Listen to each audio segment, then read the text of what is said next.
The alarm on my wrist chimed twice before I even opened my eyes, and I knew that sound meant the Concord had finally called us in. My name is Nora Bishop, and I have spent 11 years representing Earth in rooms full of beings who did not want me there. That morning, the summons came faster than usual, and the tone of the message told me everything I needed to know.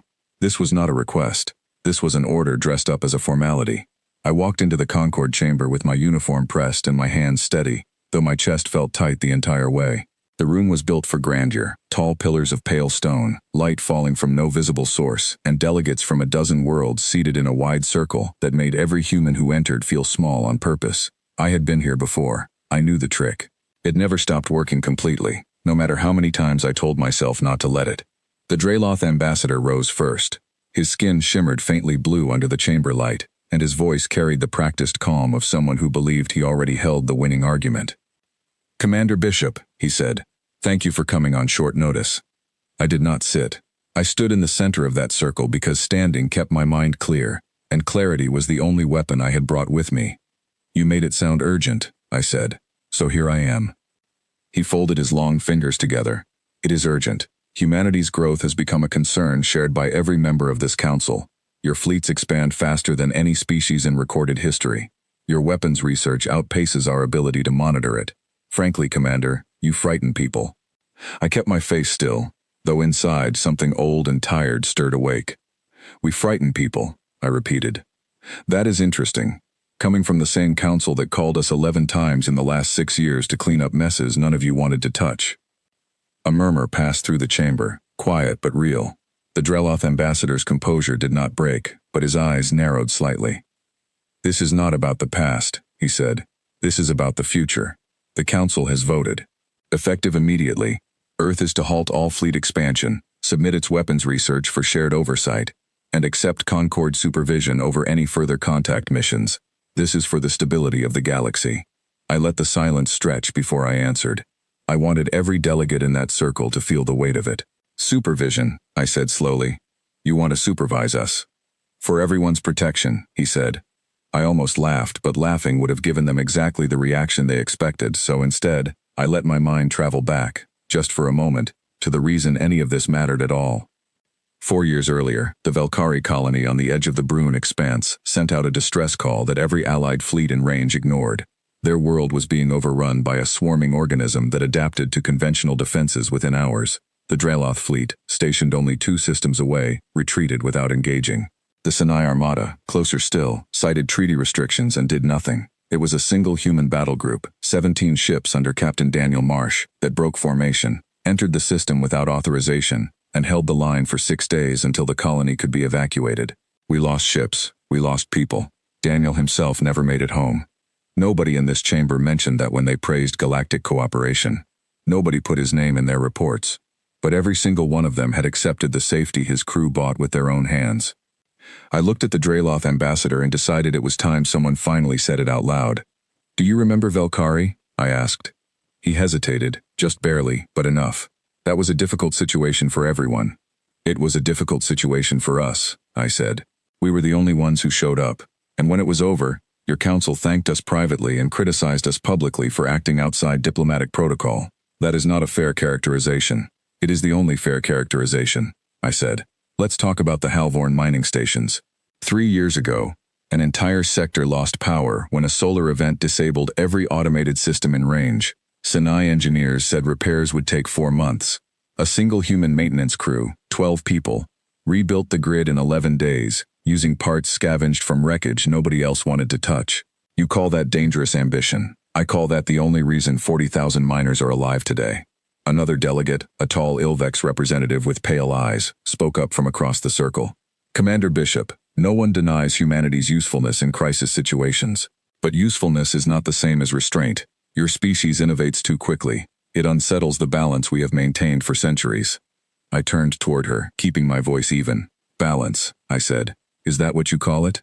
Because from where I stand, balance looks a lot like everyone else stepping back and letting humanity carry the weight, then asking us to apologize for being strong enough to carry it."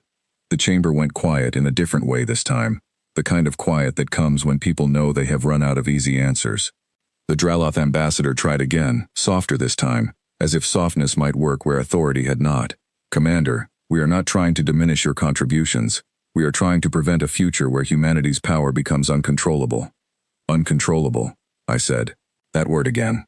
I thought of Captain Marsh, and I thought of the 12 engineers on Halvorn, and I thought of every quiet, unglamorous sacrifice that never made it into a Concord record because acknowledging it would mean admitting how much they all depended on us. You asked us to stop, I said, finally letting my voice carry the full weight of everything I felt. So let's talk about what stopping actually looks like. The Ilvex representative frowned. I do not understand. You will, I said. Humanity has spent decades answering calls nobody else would answer. We have patched holes in supply lines because your bureaucracies move too slowly to save people in time. We have rebuilt stations, escorted convoys through contested space, and held defensive lines while allied fleets debated jurisdiction. We did all of that without asking for control over anyone else's decisions. I paused, letting the silence do some of the work for me. If stopping means we no longer expand, then it also means we no longer extend ourselves past our own borders to fix problems that are not ours to fix.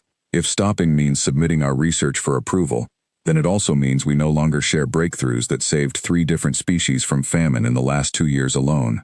If stopping means accepting supervision, it means every distress call routed to Earth's fleets from now on will be redirected back to the Council for review. The same review process that took 4 months to approve emergency aid for the Sinai famine, while people were already dying. The Dralith ambassador's composure finally slipped. You cannot simply refuse cooperation with this council. I am not refusing anything, I said. I am accepting your terms exactly as written. You want us to stop, we will stop, all of it. Every quiet arrangement, every unofficial favor, every emergency response that never made it into a treaty because it happened too fast for paperwork to catch up. From this moment forward, Earth will do exactly what this council has asked, nothing more. Nobody spoke. I could see it settling into their expressions, the slow arrival of understanding, the realization that this was not defiance dressed as diplomacy, this was compliance, offered exactly as demanded, and it terrified them more than any refusal could have. The Ilvex representative's pale eyes flicked toward the Draloth ambassador, searching for reassurance he did not have. Commander, he said, his voice lower now. Surely there is room for negotiation. There was room, I said. There was room every single time your council asked for our help and then criticized the methods we used to give it. There was room every time we absorbed the cost of your hesitation. You chose this moment to close that room, not me. I let my gaze move slowly across the circle, meeting eyes that a moment ago had looked at me with quiet condescension and now held something closer to uncertainty. You called humanity unpredictable, I said, but we have been remarkably predictable for a long time. We show up, we solve problems nobody else will touch. We absorb the losses quietly and let you take the credit for stability. That predictability ends today, exactly as you requested. The chamber remained silent, and in that silence, I felt something shift. Not triumph exactly, but release, like setting down a weight I had been carrying without realizing how heavy it had become.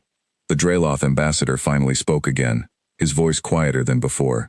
There are 17 active distress beacons currently routed through human relay networks. If those networks withdraw, they will be rerouted through Concord channels, I said. As you requested. Supervision means oversight of every contact mission, does it not? I imagine the Council will want to review each one carefully before authorizing a response. He did not answer. He did not need to. Everyone in that room understood exactly what 4 months of review meant for a system in crisis. Everyone understood what it meant for stations that could not survive 11 days without repair, let alone 4 months without acknowledgement. I took one step back from the center of the circle, a small gesture, but one that told everyone present that this conversation, at least the part where they believed they held the advantage, had ended. I will send formal confirmation of Earth's compliance within the day, I said.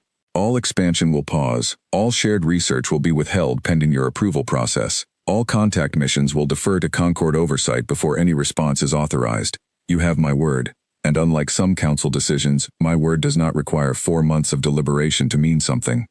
I turned to leave, and for the first time in 11 years of sitting across from these delegates, nobody tried to stop me from walking out. Outside the chamber, the air felt different, sharper somehow, though I knew that was only my own mind reacting to what had just happened.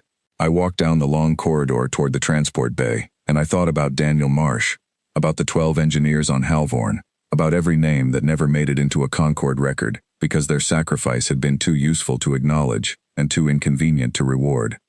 My communicator buzzed as I reached the transport. A young officer named Owen Sinclair met me at the ramp, his expression tense. "Commander," he said, "word already reached Fleet Command. They want confirmation before we implement anything." I looked at him for a long moment, feeling something steady settle into my chest, the kind of calm that comes after a decision has finally been made instead of endlessly debated. "Tell Fleet Command it is confirmed," I said. "Full compliance, exactly as requested." Owen frowned. "Full compliance? Commander, that means every relay station stands down. Every unofficial support route stops. If something happens out there, then the Council will handle it," I said. That was their request. He studied my face, clearly searching for some sign that this was a bluff, some hidden strategy I had not shared with him. He did not find one, because there was no hidden strategy. There was only the truth, finally spoken plainly after years of silence. "They spent years telling us to slow down," I said. "Now they will find out what slowing down actually costs. Not because we want to punish them, but because we are simply, for the first time, doing exactly what they asked." Owen exhaled slowly, understanding settling over him the way it had settled over the delegates in that chamber. "And if they come back asking for exceptions? Then they will learn that policies apply evenly," I said. "If the Council wants oversight, they get all of it, not just the convenient parts." We boarded the transport together, and as the doors closed behind us, I allowed myself a small, quiet breath, the first easy breath I had taken in that entire meeting. Through the viewport, the Concorde chamber shrank behind us, its pale towers catching the light in a way that almost looked beautiful from a distance. I thought about how long humanity had carried weight that was never ours alone to carry. Quietly, without complaint, because someone had to, and because we were capable of it. That was over now. Not through anger, not through threats, but through the simple, devastating clarity of giving them exactly what they asked for. As the ship pulled away from the station, Owen glanced at me one more time. "Do you think they understand what they just did?" I watched the chamber disappear into the dark beyond the viewport, and for the first time in a long while, I felt something close to peace. "They will," I said. "Give it time. They asked us to stop. We finally listened." The ship moved into open space, steady and quiet, carrying us home, while somewhere behind us, 17 distress beacons blinked patiently, waiting for a council that had just promised to handle everything on its own.